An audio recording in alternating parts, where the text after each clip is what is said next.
por la apertura del segundo día de las jornadas. Ayer fue un día intenso, 8 horas 9 minutos de transmisión por YouTube ininterrumpida, la verdad que estamos muy contentos.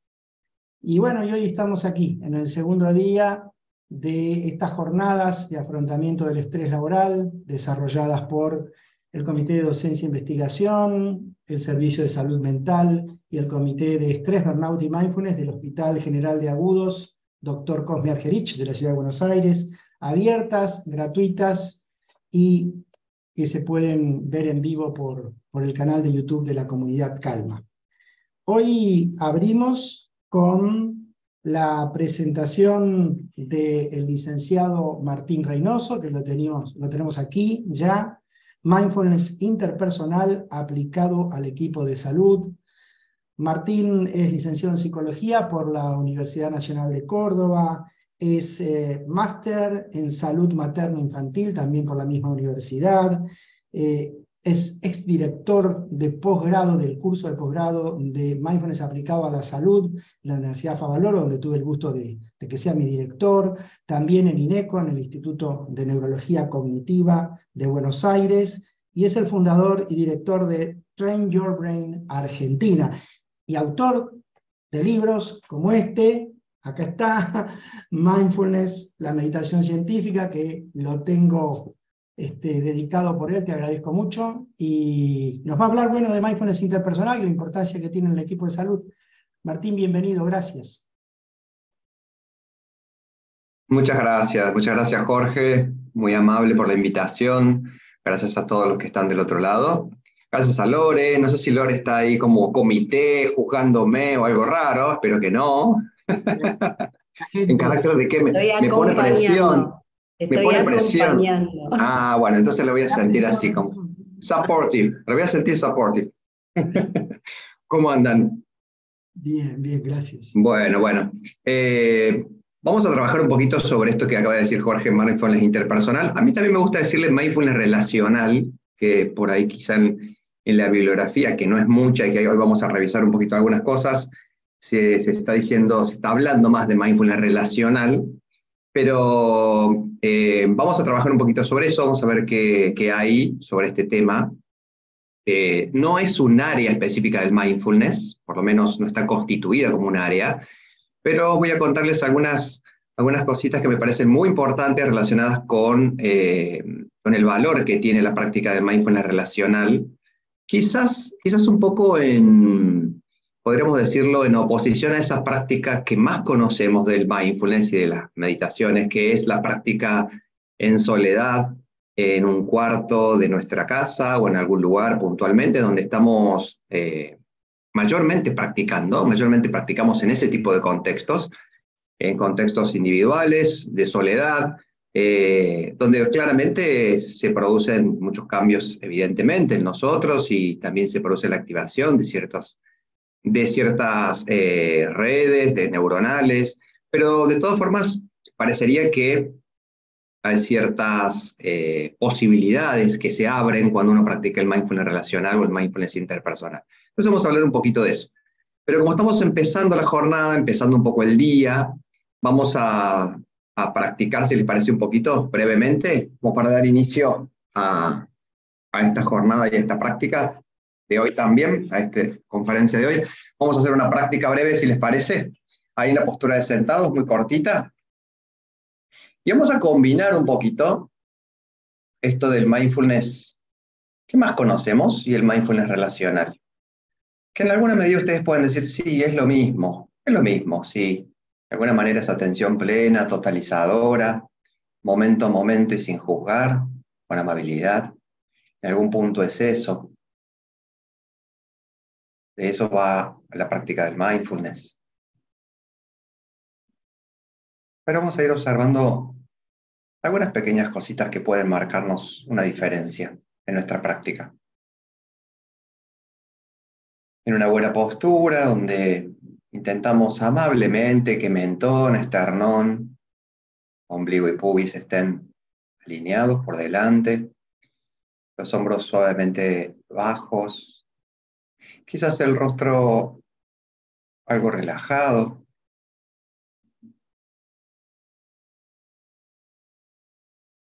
Vamos a tomar algunas inhalaciones un poquito más profundas,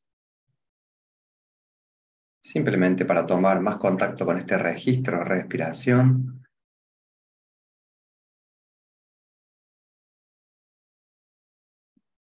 Simplemente para ir llegando con un poquito más de fuerza a este momento en el cual estamos, ampliando la experiencia del presente.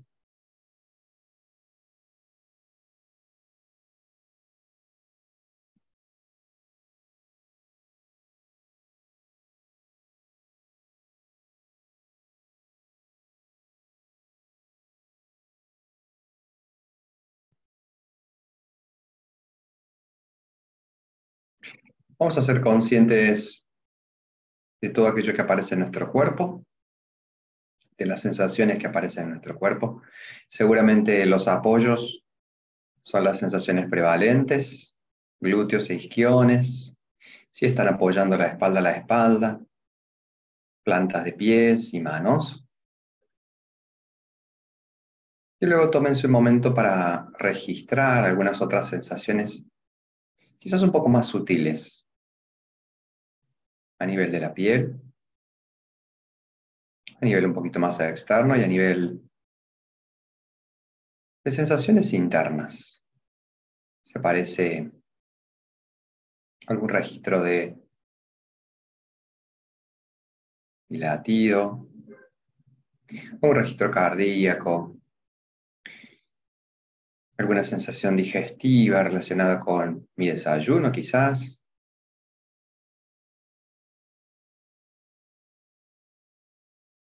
La sensación del aire entrando a mi cuerpo.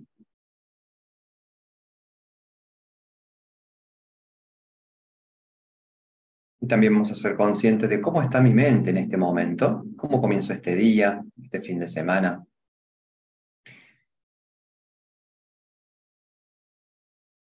Vamos a ser conscientes de dos aspectos. Por un lado, si mi mente está más o menos enfocada,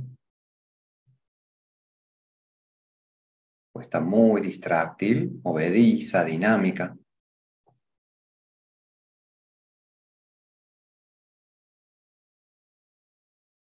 Y por otro lado, si hay algún contenido, sobre todo emocional, quizás dando vueltas por ahí. Alguna emoción, algún estado emocional, algo residual quizás.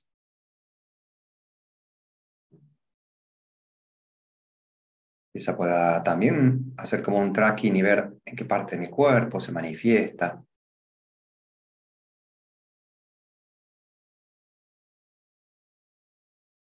Quizá pueda etiquetarlo, darle un nombre si lo necesito. Sabiendo de todas formas que todos los fenómenos internos tienen una gran dinamicidad, son muy impermanentes y cambian a cada momento.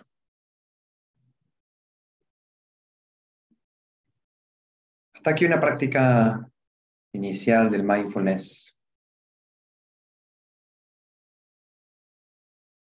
de las que más conocemos. Pero ahora voy a pedirles que hagamos un segundo momento de práctica. Y vamos a abrir suavemente los ojos. Vamos a comenzar a tomar contacto con los que nos rodea. Pero contacto real, contacto profundo con lo que nos rodea. Este pequeño contexto, este pequeño setting donde estoy, que probablemente es muy familiar para mí, demasiado familiar para mi cerebro, tratar de verlo con más profundidad, con más sutileza. Ese cuadro colgado en la pared, esa llave de luz,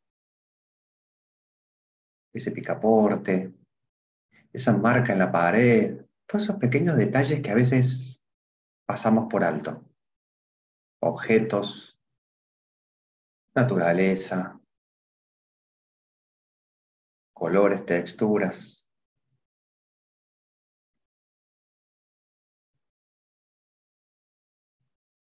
Con mente de principiante, con esa curiosidad de la primera vez.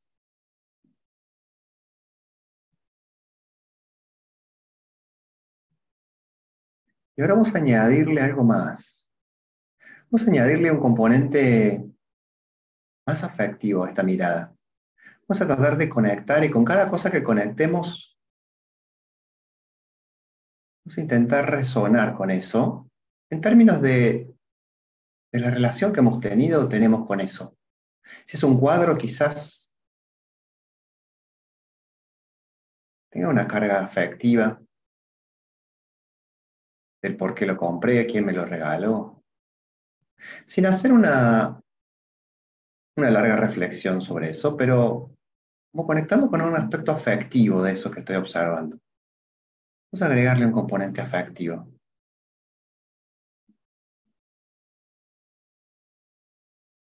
Esa marca en la pared la hizo quizá mi hijo cuando era más pequeño. Pueden venir pequeñas y sutiles memorias de ese momento.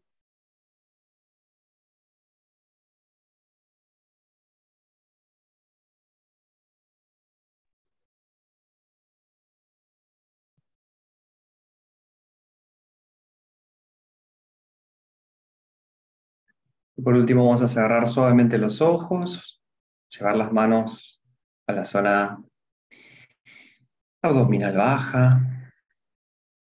Vamos a tomar 3 inhalaciones, agradeciéndonos este momento de llegar, de conectar, de ampliar nuestra conciencia. Poniendo quizás la intención de que esta jornada sea una jornada de aprendizaje, de crecimiento, de cooperación.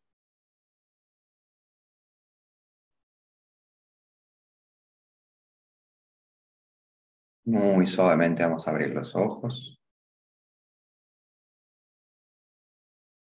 Y vamos a finalizar esta práctica. Muy bien.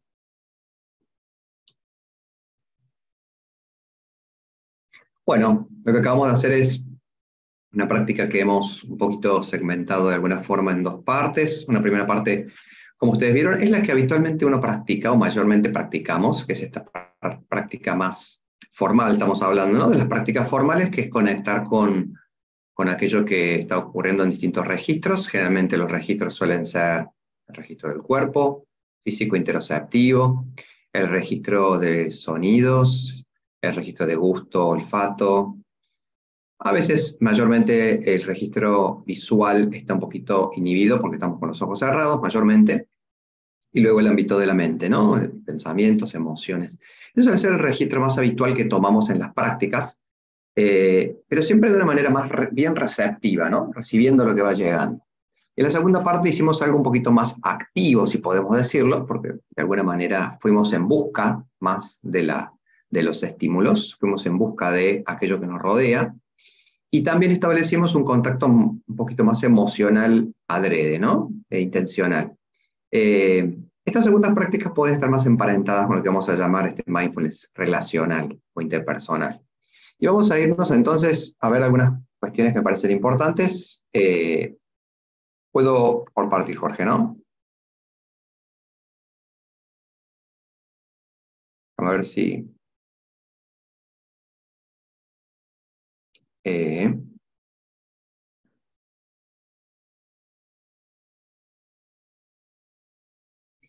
a ver si puedo compartir de esta forma, porque estoy viendo que se ve bien ahí. Me dice si se ve bien, cualquier cosa, ¿no? Se ve bien. Perfecto.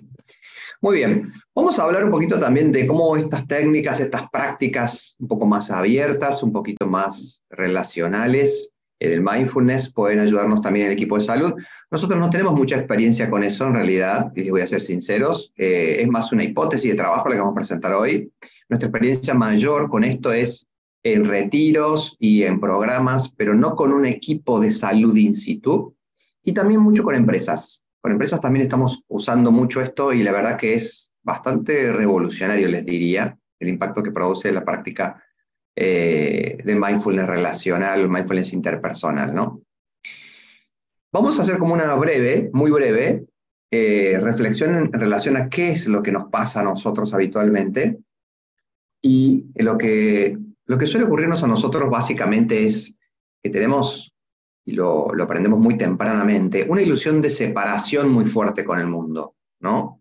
Nuestro self, nuestro yo, como ustedes quieran llamarlo, se siente más bien disociado y de alguna manera observa todo desde afuera, ¿no? Al observar todo desde afuera, siempre asumimos como una postura más juiciosa, ¿no? Como si estuviéramos totalmente separados del mundo, ¿no? Esa es la manera en que nosotros estructuramos nuestra manera de ver la realidad, ¿no? Estoy yo por un lado, está el universo por otro lado. Son dos cosas distintas, a veces nos conectamos, a veces no tanto. Y esta mente disociada, claramente, utiliza algunas formas de percibir que tienen que ver con esto de los biases. Los biases son las distorsiones, ¿no? No ver a veces las cosas como son. Claramente también influye en la manera en que vemos la insatisfacción o el deseo de solamente generar sensaciones agradables, sensaciones placenteras. Y hay un aspecto que podríamos llamarlo más social, claramente, que también tiene que ver con lo mencionado anteriormente, que es esta actitud más competitiva que tenemos, ¿no? Esta cuestión de que todo está siempre en el balance de la comparación, ¿no? De alguna forma, esta mente nuestra, este yo, este ser disociado, esta manera de pararnos en la vida, ustedes lo verán igual que yo, claramente alimenta una forma de vida insostenible, ¿no? Donde existen estos abusos humanitarios, destrucción del planeta, crecimiento incontrolable sin una perspectiva de mediano a largo plazo. Esto es un poco lo que crea la mente disociada. No es que la mente disociada solamente es un problema mío, que yo no alcanzo a percibir la realidad de alguna manera más profundamente, más interconectadamente, y se acaba en mí el problema, sino que es la mente general también, ¿no? La mente que nosotros construimos entre todos, que es la mente en este planeta, y claramente es lo que tenemos que comenzar a transformar de alguna forma. ¿Cuáles son algunos de los aspectos que utiliza claramente nuestra mente que disocia y que juzga? Todo eso que estamos diciendo, ¿no? Juzgar, clasificar, comparar, etiquetar, reaccionar, son formas de aprendizaje temprano que tienen que ver con eso de generar este self disociado, ¿no? Entonces, de alguna manera, nosotros comenzamos a desarrollar miedos, comenzamos a desarrollar actitudes de evitación o de aproximación a cosas que sentimos nos generan cierto placer, cierto bienestar, y vamos de alguna manera prefiriendo la desconexión y la soledad frente al contacto, ¿no? Es una manera también, vamos a decirlo, autoprotectiva a veces, ¿no? De autoprotección, esto de quedarnos encerrados más en nosotros mismos, y se ve, por supuesto, claramente, nosotros lo vemos en trastornos como la ansiedad, ¿no? La ansiedad claramente es un problema en salud que se asocia mucho con esto, con la evitación, con el control, con el tratar de tener control y claramente evitar aquellos factores que pueden hacernos perder ese control. Ahora vamos al mindfulness relacional y nos metemos luego de esta pequeña aproximación de cómo funciona nuestra mente en lo que nos puede aportar el mindfulness relacional, quizás como antídoto a todo esto que acabamos de mencionar. Fíjense, una de las primeras reflexiones en relación a lo que es el mindfulness relacional lo trae, o interpersonal, como decíamos también nosotros aquí en la jornada, lo traen un librito, fue uno de los primeros libros que yo vi en ese momento que leí cuando comencé mindfulness, en realidad relacionado más con la psicoterapia, ¿verdad? Porque antes había leído muchos otros libros, pero más como asociado con psicoterapia es un librito que se llama Mindfulness and Psychotherapy, ¿no? Que es del 2008-2009, si no me equivoco. Estos autores lo traen en el 2013, pero es un libro de Fulton, ¿no? Está Fulton, hay varios autores, está también Siegel, Ronald Siegel, y es un libro muy interesante que se llama Mindfulness and Psychotherapy, ¿no? Mindfulness y psicoterapia. Y hay un capítulo especial que habla de mindfulness relacional. Ellos lo llevan, como terapeutas, más al contexto de la terapia. Y dicen que el mindfulness relacional puede ser definido como una práctica y un cultivo del mindfulness en un contexto vinculante, comprometido y persona a persona, ¿no? Lo llevan como más en relación al mindfulness, sobre todo en el terapeuta, ¿no? Que de alguna manera envuelve con sus cualidades mindfulness a su paciente. Para él, la terapeuta, esto significa una atención plena de sus estados internos, observando la conexión empática momento a momento con el paciente, la conciencia continua de la relación dinámica entre ambos, paciente y terapeuta.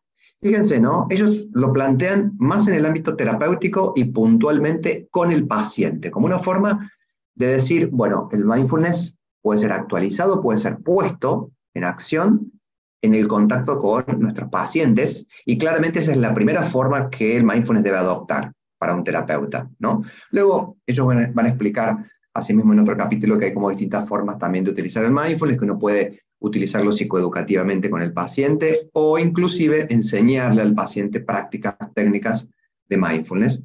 Pero va a decir que el punto de partida es esto, el mindfulness relacional, y entienden por eso una manera de poner en juego las cualidades mindfulness en el contexto de la terapia. Después hay otros aportes que podemos decir que de alguna manera van configurando esto que podemos llamar mindfulness relacional. Uno de ellos es, por ejemplo, la utilización del mindfulness en la terapia de pareja y en la terapia familiar, ¿no? Hay como un movimiento en el cual algunos autores hablan de la posibilidad de utilizar algunos aspectos del mindfulness en el tratamiento de una dinámica de pareja o de familia, ¿no? Como llevándolo al contexto terapéutico nuevamente, pero aquí en un sistema más amplio.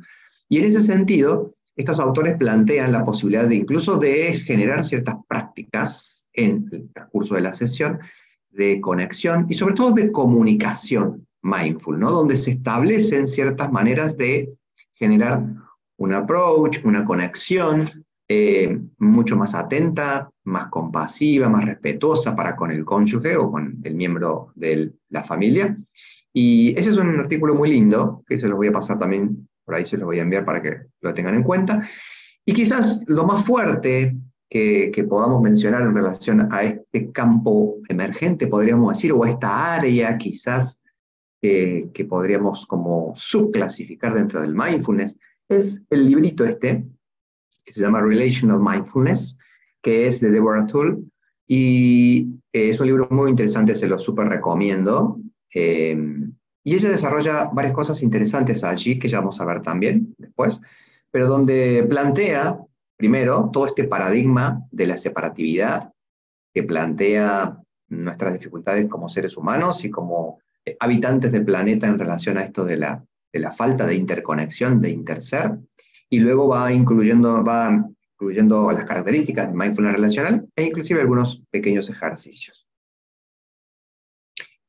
Yo lo he definido, y me he tomado el atrevimiento de ponerle yo también como una definición a esto del mindfulness relacional, como una práctica de atención plena en contacto bien profundo, de alguna manera, con dos aspectos, sobre todo de nuestra vida, con la naturaleza o el medio o lo que nos rodea, podríamos decirlo, y con los otros seres, especialmente, claramente con los seres humanos en términos de que las prácticas mayormente las podemos hacer también más formalmente con otros seres humanos, por eso también esto de mindfulness interpersonal, y esto implica la activación de la observación atenta, la comprensión, la conexión, la empatía y la compasión, a través de una comunicación abierta, sensible, amable y auténtica. Estos son para mí como los factores muy importantes en la práctica del mindfulness relacional. Lo que ya conocemos del mindfulness, la observación atenta, la actitud de conexión y comprensiva, pero además este movimiento hacia lo empático, lo compasivo de aquello que estoy observando, de aquello con lo que estoy tomando contacto, y una comunicación abierta, sensible, amable y auténtica. Algunos, quienes practiquen compasión, por ejemplo, verán que la práctica compasiva tiene mucho de relacional, claramente, ¿no? Porque no hay compasión si no hay interconexión, si no hay humanidad compartida. La práctica compasiva sí claramente tiene un componente como más fuerte. Pero también podemos practicar compasión en ejercicios solamente con nosotros mismos o en una parte, como podríamos decir, más generativa desde la soledad de nuestro cuarto, o podemos practicarlo con otra persona enfrente o con alguien más. Y ese sería más un mindfulness o una práctica contemplativa más relacional, podríamos decirlo, ¿no? De alguna manera. Bueno, algunas otras definiciones, como lo que dicen aquí Falk y Parment, que dicen que puede también incluir prácticas de mindfulness, o también prácticas menos formales, ¿no? Como la observación atenta con la visión, la sincronización de la respiración con alguien más quizás, pequeños intercambios verbales, ¿no? Esto de la comunicación. Estos son los ejercicios que son tan importantes para hacer en equipo de salud, por ejemplo, ¿no? Los ejercicios de comunicación mindful que abren esta dimensión relacional. Y que de alguna manera, dicen ellos, enfatizan esto de una conciencia no reactiva, presente, momento a momento, con los demás. Si pudiéramos hablar de 3 áreas en las cuales se alimenta quizás el mindfulness relacional, podríamos hablar de estas 3, ¿no? Que no vamos a detenernos ahora a ver algunas investigaciones de cada una de ellas, pero podríamos hablar del área de la compasión, que es una gran área, es un gran desarrollo, es prácticamente, digamos, lo que hoy en día más se está trabajando y los estudios que hay sobre compasión. Investigaciones que tengan que ver con los vínculos interpersonales, sobre todo con comunicación mindful, por ejemplo, ¿no? Como Kramer tiene algunos ejercicios y algunas prácticas muy lindas dentro de su programa de comunicación mindful en Estados Unidos. Loving kindness, ¿no? La práctica de bondad amorosa, que está muy emparentada claramente con la práctica compasiva, pero también tiene sus particularidades. Pero estas 3 áreas, estas 3, digamos, líneas investigativas, creo que abrevan muy bien en lo que es el mindfulness relacional, esto de ponernos en contacto con los demás. Algo también que podríamos decir de alguna manera, acá no se alcanza, se corta un poquito, creo que se corta un poquito la slide, pero bueno, es la investigación de Tania Singer. Ella también aporta algo muy interesante, que es en su Resource Project, habla de 3 módulos que puede tener la práctica contemplativa, habla del módulo de presencia, del módulo de perspectiva y el módulo de afecto, que son 3 formas, digamos, ella dice, que tienen como cierta interdependencia en la práctica, y de alguna manera nos pueden servir su investigación para tener en cuenta la importancia que tienen algunas prácticas en donde estoy en contacto con otros. Por ejemplo, fíjense la práctica de la perspectiva en díadas, que se hace de a 2, ¿no? Podemos decir que esto está muy vinculado con el mindfulness relacional, o la díada afectiva, ¿no? Que son las prácticas de compasión, de autocuidado, de gratitud, hechas también con otra persona. Todas prácticas que de alguna manera me mueven un poquito más hacia afuera, ¿no? Me ponen en contacto con el otro, me ponen en activación con estas cualidades más empáticas, compasivas. En cambio, fíjense, en el módulo presencia, es un módulo donde se trabajan las prácticas más tradicionales, podríamos decir, del mindfulness, de la conciencia de la respiración, del body scan, que quizás no podríamos llamarlas prácticas relacionales de alguna forma, ¿no? De todas formas, ustedes quizás digan, no, bueno, pero cuando uno practica conciencia plena en la respiración, o cuando uno hace escaneo, también está conectando con el entorno, también está conectando y está sintiéndose parte. Sí, claramente que sí, claramente que sí. De todas formas, nosotros, o al menos yo, prefiero como hablar de ciertas prácticas que son como más directamente vinculantes a mi entorno o a otras personas, y ahí restringimos un poquito el concepto de mindfulness relacional, ¿no? Para Tull, que es la autora de hace un ratito les mostraba el libro de mindfulness relacional, hay 9 aspectos que son muy importantes en el mindfulness relacional, y ustedes van a reconocer algunos claramente bien mindful, ¿no? De lo que conocemos del mindfulness, como la intención, ¿no? Pero fíjense que ella rápidamente ya empieza a poner estos aspectos en lo concreto, en la práctica. La pausa mindful, por ejemplo, ¿no? Ya considera que la pausa mindful es claramente relacional, porque de alguna manera me ayuda a salir un poco de la automaticidad y volver a conectar, ¿no? La pausa mindful. La escucha profunda, de poder tener una comunicación mindful, una capacidad de poder escuchar con profundidad, y esto claramente está muy relacionado con el silencio, ¿no? El silencio, el aprender a hacer silencio. La indagación mindful, que bueno, esto lo podemos relacionar también con lo que conocemos habitualmente del mindfulness, la práctica indagativa.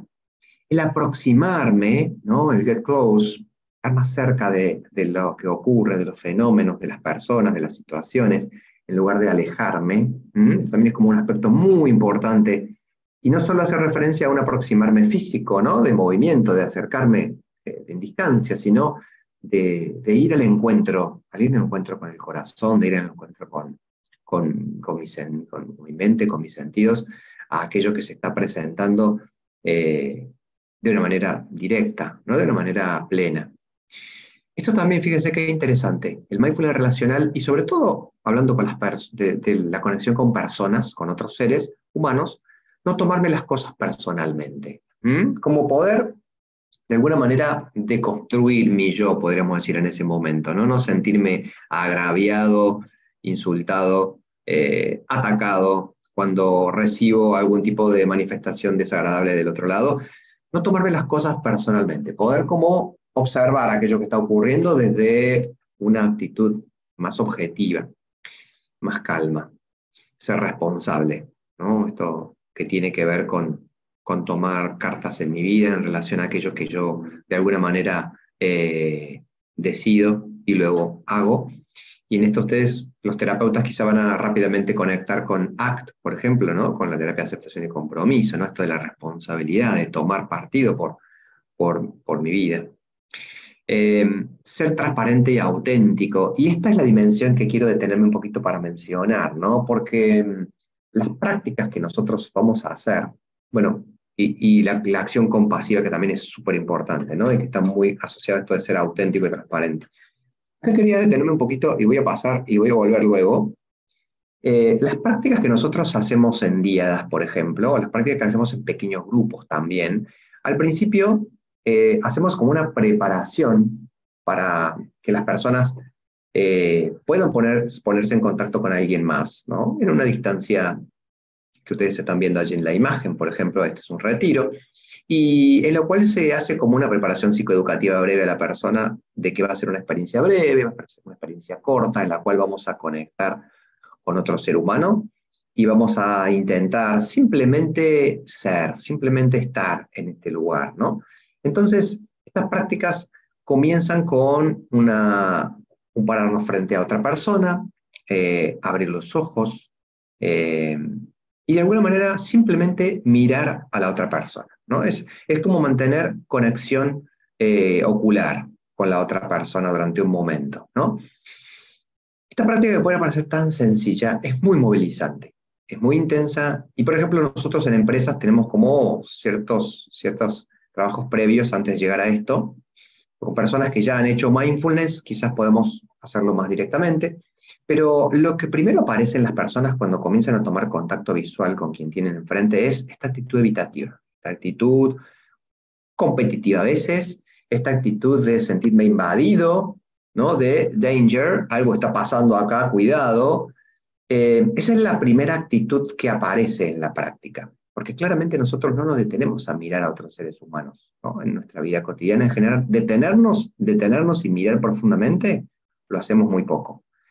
Nos pasó inclusive cuando dimos un taller en Lincoln, en provincia de Buenos Aires, trabajamos solo con parejas, y no saben ustedes qué difícil que fue para las parejas poder mantener la mirada con su cónyuge, con su compañero o compañera de vida, ¿no?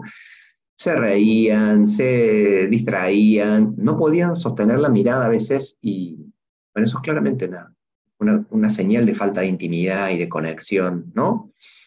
Que es lo que padecemos un poco todos. De alguna manera, entonces, estos ejercicios comienzan con ese primer momento de dificultad de conexión con el otro, y poco a poco se va abriendo un espacio de soltar eso, ¿no? A veces en la guía yo voy diciéndoles que vayan tomándose el tiempo para comenzar a sentir que estamos en un espacio de apoyo mutuo, donde no tenemos que agradar, no tenemos que caer bien, no tenemos que gustar al otro, simplemente sentirnos conectados con el otro a nuestro ritmo, a nuestro tiempo, y poco a poco empieza a generarse como, se empieza a descascarar, se empieza a caer en pedazos toda esa fachada que uno establece en ese contacto inicial, y poco a poco empezamos a acceder a una cierta calma, y a esto que les quería mencionar, que es esto de la autenticidad.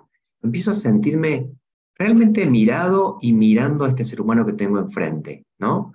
ese proceso tan profundo y tan dinámico y a veces movilizador, e incluso puede ser un poquito perturbador, que va ocurriendo en nosotros, lleva a veces algunos minutos. Nosotros solemos ir cambiando el compañero y a veces complejizando el ejercicio. A veces más adelante hacemos intercambios ya verbales o comunicacionales de distintas formas, pero también hacemos un trabajo de registro de todo lo que les va pasando mientras están en la experiencia, ¿no? A veces inclusive anotan ellos registros relacionados con todas las vivencias que tienen a través de esta práctica. Entonces, bueno, esto es un aspecto como súper importante, ¿no? El tema de acceder a mi autenticidad, a esta cosa más transparente, auténtica de mí mismo. En un grupo o equipo de salud esto puede ser muy importante, fundamental. Quienes hemos trabajado en salud pública, quienes hemos conocido lo que es la intensidad a veces del contacto con otros miembros de equipos de salud, claramente sabemos todo lo que se pone en juego, a veces emocional en los equipos de salud, ¿no? Todo lo que surge en los equipos de salud. Y claramente la práctica de mindfulness relacional interpersonal puede brindarnos algo que no nos brinda la práctica a veces del mindfulness. Por más que practiquemos en sangha juntos, pero cada uno en su práctica, puede darnos un pasito más de seguridad, confidencialidad, honestidad, compasión, balance, y yo agregaría de vuelta autenticidad, ¿no?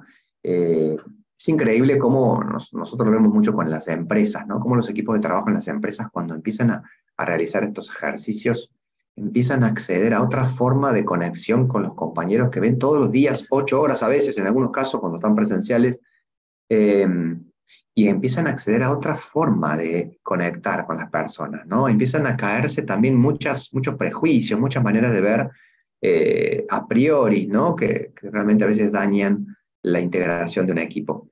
También nos ha funcionado muy bien, nos ha sido muy saludable para equipos deportivos. Nosotros trabajamos con un equipo de básquet, por ejemplo, nos pareció maravilloso lo que surgió en los trabajos en díadas y en pequeños grupos y en comunicación mindful. Nos pareció maravilloso y realmente creemos que es una herramienta muy poderosa. Claramente tenemos muchas prácticas dentro de esta forma de conectar con nuestro entorno y con lo que nos rodea y con las personas y de la comunicación mindful. Una de ellas es la conocida Walking Meditation o Mindful Walking, cuyo digamos, representante emblemático casi para todos es Thich Nhat Hanh, ¿no? Y esas caminatas con la sangha, disfrutando, conectando, expandiendo conciencia de manera podríamos decir, todos juntos, ¿no? Todos en una sola respiración, en un solo paso, en un solo movimiento, en un solo sentir. Y de alguna manera, estas son prácticas en la naturaleza. Hoy no nos hemos detenido mucho con la práctica en la naturaleza, pero hay prácticas en la naturaleza muy hermosas, muy lindas.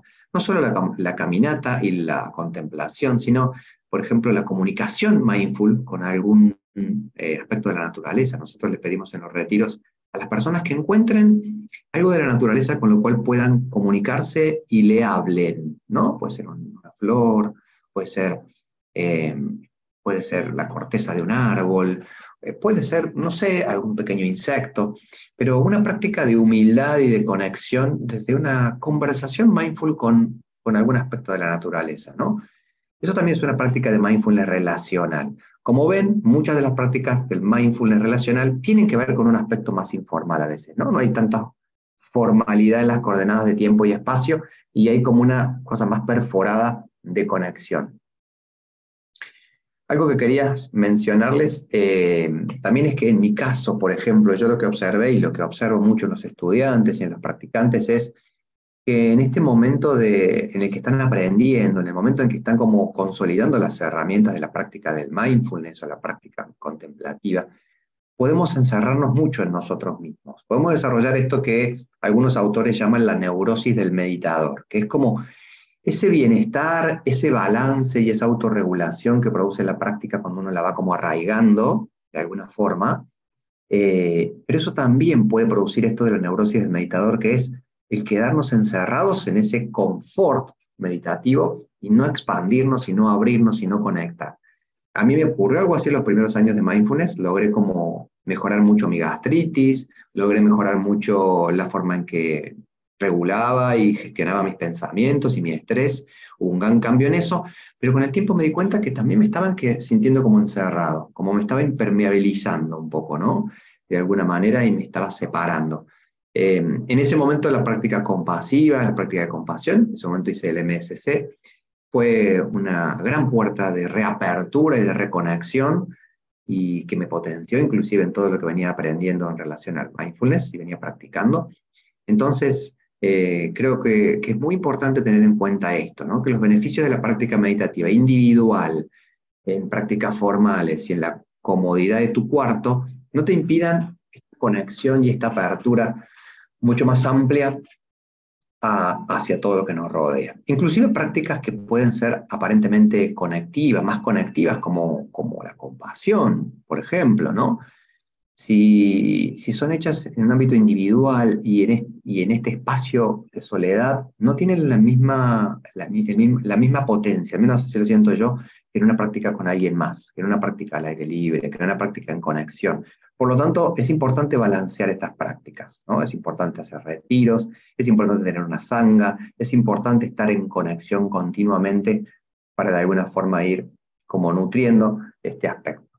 Y como para cerrar, una reflexión que saqué hace un tiempo y que tiene que ver con esto de que somos seres relacionales, me parece linda, dice, hace años un estudiante le preguntó a la antropóloga Margaret Mead cuál consideraba ella que era el primer signo de civilización en una cultura. El estudiante esperaba que Margaret Mead es muy famosa, ¿no? Muy conocida antropóloga, hablar de anzuelos, ollas de barro, piedras de moler. Pero no. Mead dijo que el primer signo de civilización en una cultura antigua era un fémur que se había roto y luego sanado. Mead explicó que en el reino animal, si te rompes una pierna, mueres. No puedes huir del peligro. Ir al río, tomar algo o buscar comida. Eres carne de bestias que merodean. Ningún animal sobrevive a una pierna rota el tiempo suficiente para que el hueso sane. Un fémur roto que se ha curado es evidencia de que alguien se ha tomado el tiempo para quedarse con el que se cayó. Ha vendado la herida, le ha llevado a un lugar seguro, le ha ayudado a recuperarse. Ayudar a alguien más en las dificultades es el punto donde comienza la civilización. Fíjense qué hermosa esta reflexión en relación a nuestro aspecto más importante como seres humanos, este aspecto relacional, vincular, de humanidad compartida.